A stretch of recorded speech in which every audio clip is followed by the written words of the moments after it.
안녕하세요. 금비부동산연구소 최동욱입니다. 오늘은 부동산 대출에 대해서 알아보겠습니다. 2015년경부터 우리나라 가계 부채가 급증하면서 DTI 조건 등 대출 조건이 강화되기 시작했습니다. 그러다가 2017년 초반부터 점점 심해지는 분위기였는데 2017년 8.2 대책, 2018년 9.13 대책, 2019년 12.16 대책, 2020년 6.17, 7.10 대책 등 거듭된 대책으로 대출 관련 규제가 많이 복잡해져 있습니다. 대출 관련 상담을 진행할 때면 정해진 틀에서 조금만 벗어나도 확인의 확인을 거듭해야 되는 상황입니다. 현장 경험을 바탕으로 2021년 5월 현재 적용되고 있는 부동산 담보대출 관련 규제를 같이 알아보겠습니다. 부동산 대출 규제는 규제 지역에 따라서 투기과열지구, 조정지역, 비규제 지역으로 나뉩니다. 주택수에 따라서 무주택자, 1주택자, 다주택자로 나뉩니다. 주택수는 주민등록표상 세대원 전원의 주택수를 합산합니다. 배우자가 별도 세대일 때는 배우자의 세대원을 포함합니다. 2018년 9월 13일 이전에 매입한 주택 중 임대주택으로 등록된 주택은 주택수에서 제외할 수 있습니다. DSR은 총부채 원리금 상환 비율입니다. 채무자의 연소득 중 일정 비율의 금액으로 신청하는 대출과 기존의 여타 가계대출의 1년치 원리금 상당액을 충당할 수 있는지를 계산합니다. 채무자에게 다른 주택담보대출이 있다면 상환기간을 15년을 적용합니다. 실제 상환기간이 15년을 초과한다 하더라도 DSR 계산 시 15년을 적용하여 계산한다는 것입니다. 일반적인 모기 대출의 상환기간을 30년에서 35년을 적용하는 것에 비하면 2배 이상으로 강화된 기준이 적용되는 것입니다. 담보가치는 감정을 하는데 KB시세나 한국부동산원 시세가 제공되는 주택이라면 KB시세나 한국부동산원 시세를 감정가로 적용합니다. LTV는 담보 인정 비율인데 담보 가치 면에서 감정가의 몇 %를 대출 가능액으로 인정하느냐는 기준입니다. 그리고 심사 기준은 세대별 주택 보유수에 따라 규제 지역별 LTV를 적용하여 DSR의 충족 범위 내에서 한도가 정해집니다. DTI 기준도 만족해야 합니다. LTV 기준을 살펴보시면 주택 구입 목적의 대출인 경우 무주택자가 아파트를 구입할 때 투기과열지구에서 9억 이하 아파트를 매입할 경우에는 40%, 9억 초과 10억 이하 아파트를 매입할 경우에는 9억까지는 40%, 9억 초과 부분은 20%를 적용합니다. 투기과열지구에서 10억 초과 아파트를 매입할 경우에는 대출이 불가합니다. 여기에서 말하는 아파트 가격은 감정 가격을 말하고 있습니다. 조정지역의 9억 이하 아파트인 경우에는 50%를 적용하고 9억 초과인 경우에는 9억까지는 50%, 9억 초과 부분은 30%를 적용하고 있습니다. 비규제 지역은 70%를 적용하고 있습니다.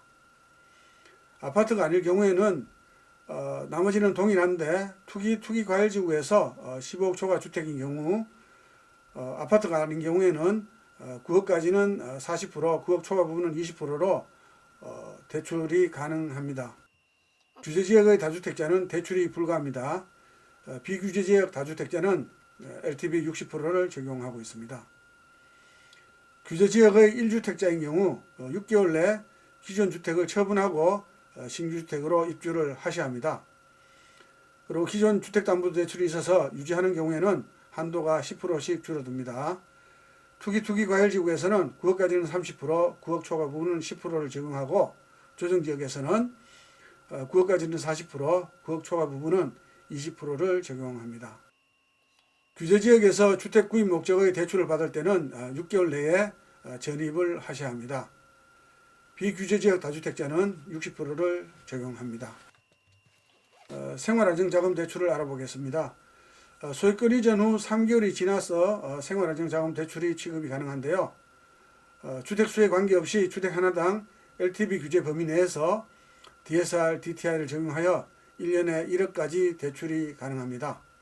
1년에 1억이기 때문에 연말 연시를 활용한다면 각각 1억씩 2억까지도 짧은 기간 안에 대출 취급이 가능합니다.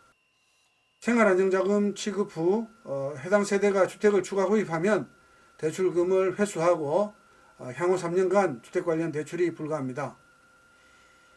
생활안정자금을 대출받은 후에 주의하지 않고 주택을 매수해서 금융회사로부터 내용 증명을 받아서 고객이 상담을 해온 사례가 발생하고 있습니다. 생활안정자금 중 임차보증금 반환자금 대출은 LTV 범위 내에서 취급이 가능합니다. 1주택자가 취급이 가능하고 즉시 입주하셔야 됩니다. 10억 초과 아파트도 취급이 가능한데 단 2019년 12월 17일 이전에 매수한 경우만 가능합니다. 2주택자는 1주택을 즉시 처분하는 조건으로 취급이 가능한데 나머지 1주택에 대한 매도 계약을 확인하고 취급을 하고 있습니다. 3주택 이상 보유 세대는 임차보증금 반환자금 대출이 불가합니다. 임차보증금 반환 대출의 LTV는 주택 구입자금 대출의 경우와 10억 초고가 아파트도 취급 가능하다는 점만 빼고는 나머지가 동일합니다. 현재 대출에 대한 규제가 주택담보대출, 신용대출, 앞으로는 비주택담보대출도 규제하겠다고 합니다. 자금이 꼭 필요하신 분들은 이금융권 후순위 담보대출 등의 고금리 대출을 이용할 수밖에 없는 상황인 것 같습니다. 대출 규제로 가계대출의 증가는 어느 정도 억제가 되겠지만 어려운 경제활동이 더 어려워져서 고금리 대출을 이용하는데 당장은 어떻게든 버티지만 앞으로가 막막한 상황으로 몰리는 느낌입니다. 대출 금리가 어떻게 구성되는지 알아보겠습니다. 대출 금리는 기준금리 플러스 가산금리 마이너스 우대금리입니다. 여기서 기준금리는 국고채나 금융채, 코피스금리, CD금리 등을 적용합니다. 기준금리는 약정한 변동 주기마다 기준금리 종류에 따라서 변동이 되며 가산금리는 은행별로 개별 은행의 정책에 따라 책정합니다. 우대금리에 적용된 거래실적 체크는 대출금이 전액 상환될 때까지 적용이 됩니다. 우대금리는 은행 자세상품이 아닌 주택금융공사 등과 연계된 대출상품이나 이금융권의 대출상품 중 상당수는 우대금리 없이 금리가 결정되지만 1금융권 은행 자체 대출상품의 경우 거래실적에 따른 우대금리를 많게는 1%대까지 적용하고 있습니다. 보통 주거래은행을 이용하라고 하는데 이때는 이 우대금리가 적용되는 거래실적이 주거래은행과는 이미 이루어져 있다는 의미입니다. 단 조심하셔야 될 부분은 현재 거래실적으로 적용되는 우대금리가 대출받은 후에 중지된다면 고정금리가 적용되는 기간에도 금리가 올라간다는 것입니다. 금리가 올라가서 발생하는 컴플레인의 대부분은 위와 같이 우대금리 적용이 제외되어서 금리가 올라가는 경우입니다. 아주 중요한 부분입니다. 중도상환 수수료는 만기 전에 상환할 경우 페널티의 개념이 있는데 만기가 3년을 초과하면 3년까지만 부과하고 있습니다. 산식은 중도상환 수수료는 상환원금 곱하기 중도상환 수수료율 곱하기 1095일에서 대출을 받은 날로부터 경과된 일수를 빼서 1095일을 나누어 계산합니다. 만기가 3년보다 짧으면 1095일의 자리에 기간을 일수로 환산한 숫자를 넣으시면 됩니다. 원금 상환 시점에서 대출 만기까지의 잔여 기간에 대해 부과하고 있으며 대출 기간이 3년이 넘으면 3년을 만기처럼 계산합니다. 1년은 365일, 3년은 1095일을 적용합니다. 인지세를 알아보겠습니다.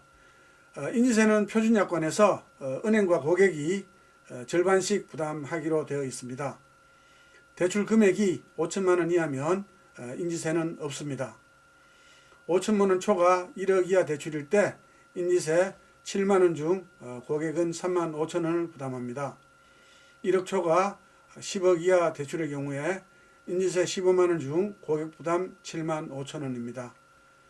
대출금 10억 초과 시 인지세는 35만 원이고 고객은 17만 5천 원을 부담하게 됩니다.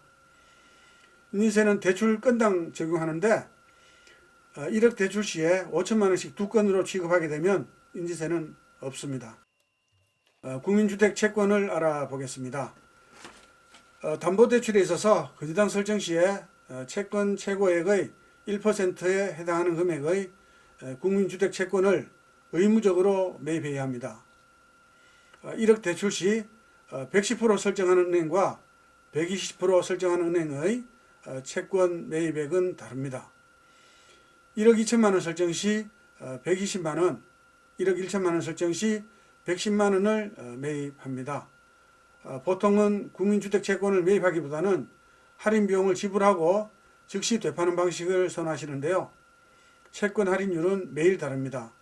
할인율이 2%일 때와 5%일 때를 비교해 보면 1억 2천만 원 설정 은행의 할인율 2%일 때는 2만 4천 원이 5%일 때는 6만 원이 할인 비용으로 지출이 되고 1억 1천만 원 설정 시에는 2%일 때는 2만 2천 원이 5%일 때는 5만 5천 원이 할인 비용으로 지출이 됩니다.